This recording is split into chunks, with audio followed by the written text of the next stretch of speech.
فرمایا بہت ساری مصیبتیں تمہاری بدعمالیوں کی وجہ سے آتی ہیں، لیکن ساتھ ساتھ یہ بھی بتا دیا وَيَعْفُو عَنْ كَثِيرٍ، ساری بدعمالیوں کی سزا میں نہیں دیتا، بہت ساری خطائیں کیا کرتا ہوں؟ معاف کرتا ہوں۔ یعفو مٹا دیتا ہوں۔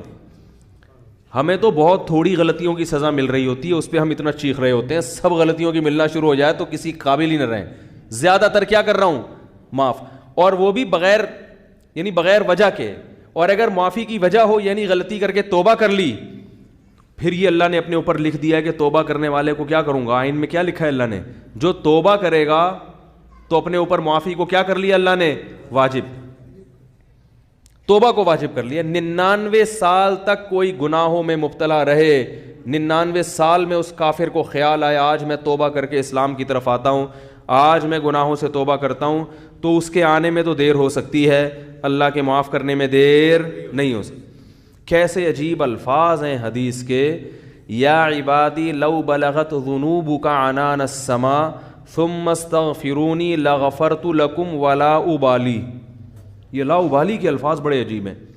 نبی نے فرمایا کہ اللہ تعالیٰ کہتے ہیں کہ اے میرے بندو، اگر تم گناہ کر کر کے زمین اور آسمان کے خلا کو پر کر دو، بھر دیا تم نے گناہوں سے، اب سچے دل سے توبہ کر رہے ہو، اے اللہ اب سے اپنی زندگی کیا کر رہا ہوں میں؟ توبہ کا مطلب یہ نہیں استغفار کی تسبیح ہو، یا اللہ اب جو کچھ ہو چکا معاف کر دے، آئندہ نہیں کروں گا۔ یہ اس جذبے سے جو توبہ کرے گا تو فرمایا معاف کر دوں گا۔ بس اتنا کافی ہونا چاہیے نا بھائی، بات مکمل ہو گئی۔ اللہ نے اصول بیان کر دیا کہ اگر زمین آسمان کے خلا کو بھر دیا گناہوں سے، توبہ کر لی تو کیا کر دوں گا؟ معاف، ختم ہو گئی بھائی۔ ہمیں اصول سمجھ میں آ گیا بھائی، توبہ کا دروازہ موت تک کھلا ہوا ہے، ختم۔ آگے اللہ کو یہ کہنے کی کیا ضرورت تھی والا ابالی، معاف کرنے میں کسی کی پرواہ نہیں کروں، یہ کہنے کی کیا ضرورت تھی؟ بہت مشکل ہے سمجھانا بھائی۔ اس الفاظ کا بظاہر کوئی تک بنتا ہے بھئی؟ اللہ کو کیا ضرورت کسی کی پرواہ کی؟ اور کون ہے؟ اصل بات یہ کہ ممکن ہے بہت سے نیک لوگوں کو اعتراض ہو کہ اللہ ہم 20 سال سے شروع سے ہم نیک ہیں، یہ کمبخت 90 سال تک عیاشی کرتا رہا ہے، اب آ رہا ہے، اب یہ بھی جنت میں، ہم بھی جنت میں، یہ کیا بات ہو بھائی؟ ممکن ہے فرشتوں کو اعتراض ہو، اے اللہ یہ کیا؟ یہ تو 2 لفظ توبہ کے تو ہر آدمی بول سکتا ہے بڑے آرام سے بیٹھے بیٹھے ہیں بھائی۔ مثال کے طور پر ابھی جو کیسز چل رہے ہیں مختلف ہمارے سیاستدانوں پہ، اگر وہ کہتے ہیں ہم معافی مانگتے ہیں قوم کے سامنے، قوم چھوڑے گی؟ بولے یار بھائی اتنے پیسے کھا گئے ہیں، قوم یہ بولے گی نا بھائی یہ کیا مسئلہ ہے، ایسے کیسے معاف کر دیں؟ کیا خیال ہے بھائی؟ یا کسی نے اور جرائم کیے ہوں، بہت سارے کیسز چل رہے ہوں، وہ 2 لفظ بولے معاف کر دو، تو عجیب بات ہے کہ معافی مانگنے کے لیے بھی یہ لوگ تیار نہیں ہوتے۔ تو لیکن اللہ کیا کہہ رہے ہیں کہ زمین اور آسمان کے خلا کو بھر دیا ہو گناہ، تھک گیا ہو گناہ کر کر کے، اور پھر مجھ سے معافی مانگے۔ معافی کا وہ مطلب جو میں بیان کر رہا ہوں، آئندہ نہیں کروں گا، بس اب میری زندگی بولو بھائی چینج، ختم، اب میں چینج ہو رہا ہوں۔ تو اللہ فرماتے ہیں اصول کیا ہے؟ معاف کروں گا اور کسی کی پرواہ، کسی مولوی کی پرواہ نہیں۔ مولوی بولیں گے، مولوی صاحب بولیں گے اللہ ہم بچپن سے نماز پڑھتے آ رہے ہیں، یہ بھی کم وقت ابھی آیا ہے بھائی، اس کو بھی تو معاف کر رہا ہے، وہ اتنے لوگوں کو اس نے قتل کر دیا، یہ 99 انسانوں کے قاتل نے توبہ کی تھی نا، اور وہ مقتول کہہ سکتے ہیں اللہ ہمیں تو مروا دیا صحیح ہے نا، اس نے ہمیں مار دیا سب کو۔ 100 راہب کہے گا کہ میں نے اس کو بولا تھا کہ توبہ نہیں ہو سکتی، سینچری پوری کر کے اس نے مجھے بھی قتل کر دیا۔ وہ حدیث میں واقعہ آتا ہے نا، لیکن 99 انسانوں کو ایک شخص نے قتل کیا، تو ایک راہب کے پاس گیا، ایک بزرگ کے پاس گیا، کہنے لگا میں نے 99 کو قتل کیا، کیا میری توبہ قبول ہو سکتی ہے؟ اس نے کہا نہیں ہو سکتی۔ اس نے کہا چلو پھر سینچری پوری کرو یار، 99 کا تو کوئی حساب بنتا ہی نہیں ہے، جب جانا ہی جہنم میں ہے تو کچھ کر کے تو جاؤ نا۔ راہب کو بھی مار دیا ٹھیک ہے نا، 100 آدمی قتل کر دیے۔ پھر کسی عالم کے پاس گیا، بھئی میں نے 100 انسانوں کا قتل کیا، کیا میری توبہ قبول ہو سکتی ہے؟ اس عالم نے کہا کیوں نہیں ہو سکتی بھائی، اللہ سے معافی مانگ رہے ہو، اللہ معاف کرنے والا ہے، توبہ کرو۔ وہ عالم تھے نا، علم تھا ان کے پاس، ان کو پتا تھا کہ اگر میں نے بول دیا تو 101 ہو جائیں گے کیا ہو جائیں گے؟ 101 ہو جائیں گے، اور یہ بھی اللہ سے بھی ڈر تھا ان کو۔ تو فرمایا اللہ ابالی، اللہ کہتے ہیں مجھے کسی کی پرواہ نہیں ہے، کیونکہ یغفر لمن یشاء، میں کوئی جمہوری طرز کا حاکم نہیں ہوں، کہ الیکشن سے مجھے سلیکٹ کیا ہو, مجھے مخلوق کے سامنے جواب دینا ہو کہ بھائی کیوں, اصل میں اس کی وجہ یہ تھی کہ دیکھو نا ایکچولی اگر ہم اس طرح سے معافی کا آپشن نہ رکھیں تو پھر تو کوئی توبہ کرے گا ہی نہیں, اس لیے ایکچولی اس میں نہ اللہ فرماتے ہیں مجھے اس کی ضرورت نہیں ہے, میں خدا ہوں, تمہارے مشورے سے میں خدا نہیں بنا, ٹھیک ہے نا. تو میں نے شروع میں لکھ دیا تھا کہ میری رحمت میرے غصے پہ غالب. یہ تمہاری اسمبلی نہیں ہے کہ ہر تھوڑے دن میں آئین چینج ہو رہا ہے. 73 کے آئین کے تناظر میں کچھ اور تھا اور 75 کے آئین کے تناظر میں, تو یہ اسمبلی تھوڑی ہے. میں نے شروع میں یہ بات لکھ دی تھی میری رحمت میرے غصے پہ غالب. تو جب تک یہ قتل کر رہا تھا میرا غصہ تھا, اب چونکہ میری طرف آ رہا ہے تو رحمت و غصے کو کچل کے فنا کر دے گی, رحمت غالب آئے گی, کیونکہ یہ لکھ دیا ہے میں نے آئین میں. سب سے پہلے میں نے قلم بنا کے جو چیز سب سے پہلے لکھی تھی, جو سب سے پہلے منظور ہوا قانون, اسی کو میں اگر خلاف ورزی شروع کر دوں تو یہ کیسی بات ہوئی. تو لا ابالی, کسی کی پرواہ نہیں کروں. تو لیکن یاد رکھو توبہ کا دروازہ تو کھلا ہوا ہے, لیکن توبہ کی توفیق بسا اوقات سلب ہو جاتی ہے گناہ کر کر کے. توبہ میں تاخیر نہ کیا کرو اس چکر میں کہ ہم بھی جب 99 کے ہو جائیں گے تو ہم بھی توبہ کر لیں گے, کیونکہ 99 تک پہنچنے کا یقین نہیں ہے, کچھ پتہ نہیں کب موت آ جائے. اور دوسری بات یہ کہ ضروری نہیں کہ ہمیشہ توبہ کا جذبہ بھی پیدا ہو. ابھی اگر جذبہ ہے, یہ جذبہ ضروری نہیں کہ برقرار رہے. لوگ ایمان کے ڈاکے دار بیٹھے ہوئے ہیں جو آپ کا ایمان سلب کر لیں گے, آپ کو توبہ کی اہمیت ہی دل سے ختم ہو جائے گی. بعض دفعہ دل گناہوں میں اتنا مست ہو جاتا ہے کہ انسان توبہ کا تصور ہی, تبھی بوڑھوں میں توبہ کا ریشو کم ہوتا ہے, جوانوں میں زیادہ ہوتا ہے. یقین نہ آئے تو دیکھ لو سروے کر کے, بوڑھے لوگ اسلام کم قبول کرتے ہیں, جوانوں میں اسلام قبول کرنے کا ریشو زیادہ ہے. حالانکہ جوانی میں جو غیر مسلم اسلام لا رہا ہے اس کی عیاشیاں چھوٹ رہی ہیں. کیا خیال ہے؟ بوڑھے کے لیے تو اسلام آسان ہے نا بھائی, جو کفر کی حالت میں آپ نے عیاشیاں کی, بڑھاپے میں تو اب وہ عیاشیاں نہیں ہو سکتی. اب اسلام لانے میں کیا جا رہا ہے, صرف کلمہ پڑھو, پھر بھی نہیں پڑھتے ہو. بڑھاپے میں اسلام لانا آسان ہے مگر اسلام لانے کا ریشو کم ہے. اس سے پتہ چلتا ہے دیکھنے میں آسان ہے, حقیقت میں آسان نہیں ہے, کیونکہ قوت فیصلہ ختم ہو جاتی ہے. جوانی میں عیاشی آسان ہے مگر توبہ بھی بظاہر مشکل ہے, مگر حقیقت میں کیا ہے, آسان. اس کی ایک سائنٹیفک لاجک بھی ہے. وہ لاجک یہ ہے کہ انسان جب جوان ہوتا ہے تو گناہ کی طرف جیسے اس کی رغبت بہت زیادہ ہوتی ہے, اس کی بریکیں بھی اسی حساب سے مضبوط ہوتی ہیں. دیکھو نئی گاڑی کا ایکسیلیٹر جیسے تیز ہوگا نا, بریکیں بھی کیا ہوں گی,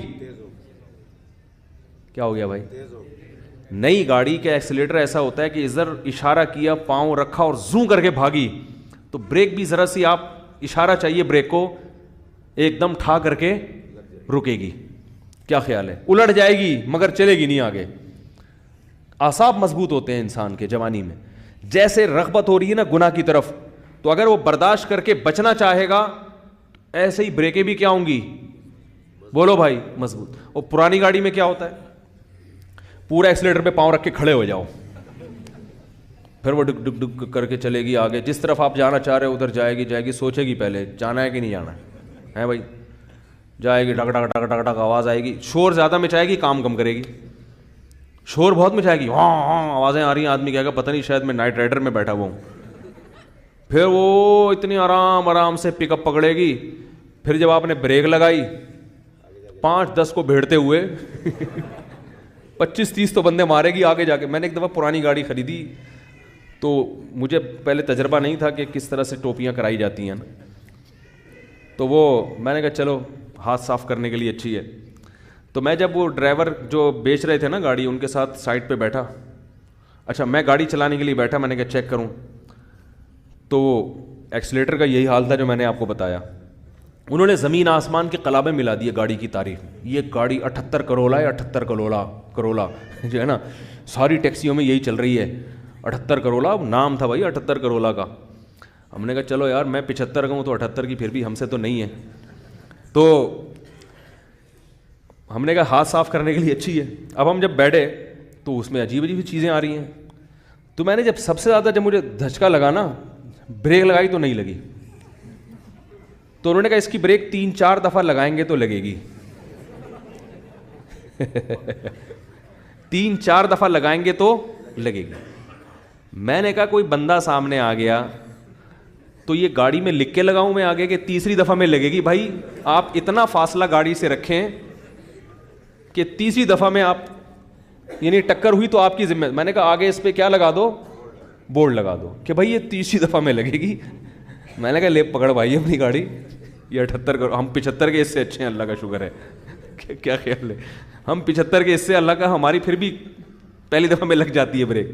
تو انسان کی عمر, مقصد بوڑھوں کا مذاق اڑانا ہرگز نہیں ہے, لیکن ایک حقیقت ہے کہ جب انسان کی عمر زیادہ ہوتی ہے تو اس کی میں اندر خواہشات تو کم ہوتی ہیں, لیکن اگر کسی طرف اس کا دل مائل ہو گیا تو بریک نہیں لگی, اس میں اعصابی قوت نہیں ہوتی, وہ روک نہیں پائے گا اپنے آپ کو.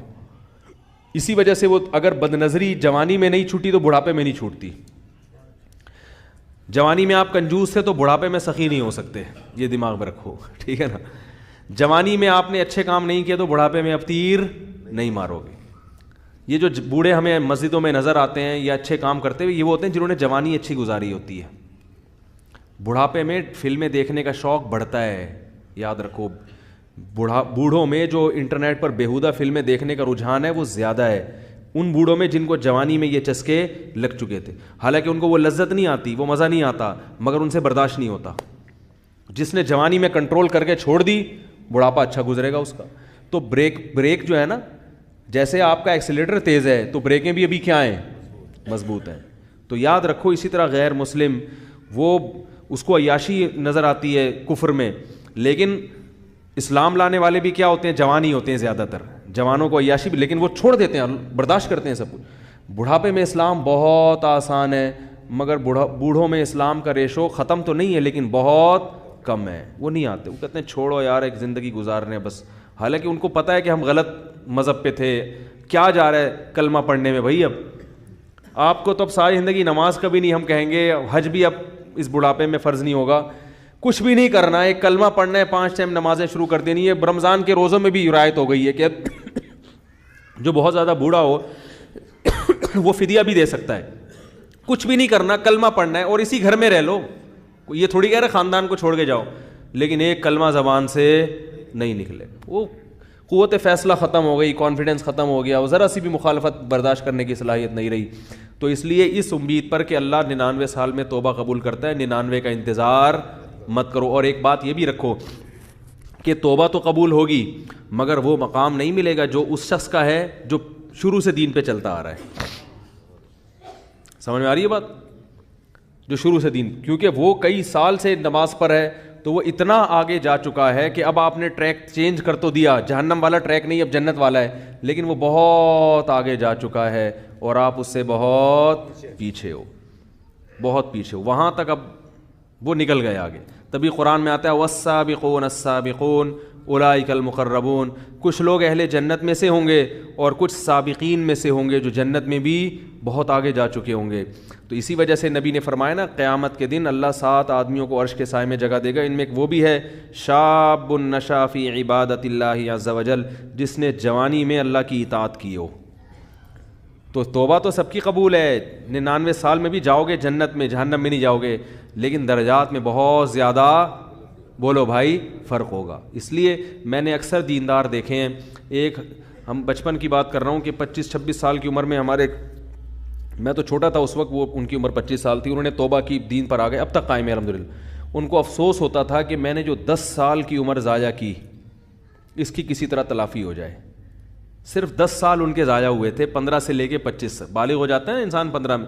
اس 10 سال پہ ان کو کیا ہوتی تھی, ندامت. تو یہ سچی توبہ کی علامت ہوتی ہے کہ انسان کو پچھلے پر ندامت ہو کہ یار وہ ٹائم بھی نکل گیا ہاتھ سے, کہاں تک پہنچ چکے ہوتے. میں نے کہا یہ سچی توبہ کی علامت ہے. میں نے کہا اس کی تلافی اب یہ ہو سکتی ہے کہ جو 10 سال ایک نارمل آدمی جتنی عبادت کرتا ہے, آپ اگلے 10 میں اس سے ڈبل کر لو. کیا خیال ہے بھائی, یہی ہو سکتا ہے. جیسے گلوکار نے توبہ کی تھی نا, واقعہ میں اکثر سناتا ہوں, زندگی گانوں میں گزاری, تو ہمارے حضرت کے پاس آئے تھے, ان کا انتقال ہو گیا, تو انہوں نے حضرت سے کہا کہ میں نے زندگی گانوں میں گزاری, گانے گاتا رہا میں, اچھی آواز تھی میری, تو اب مجھے خیال ہوا کہ توبہ تو اللہ نے قبول کر لی, اب جنت کے ٹریک پر تو انشاءاللہ چل پڑے, لیکن پچھلی کی تلافی بھی ہونی چاہیے. تو میں نے 10-15 سال ضائع کیے, تو اب ان کے ذہن میں یہی آیا کہ یہ اچھی آواز میں تلاوت میں لگاؤں اب.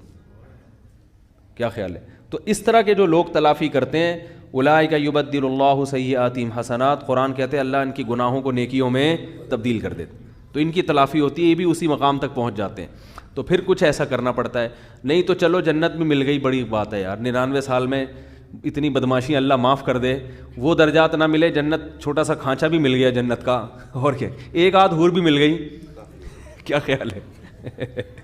ایک آدھ حور بھی مل گئی تو بھی سستا سودا نہیں ہے، بہت اچھا سودا ہے یہ. تو اللہ تعالیٰ ہم سب کو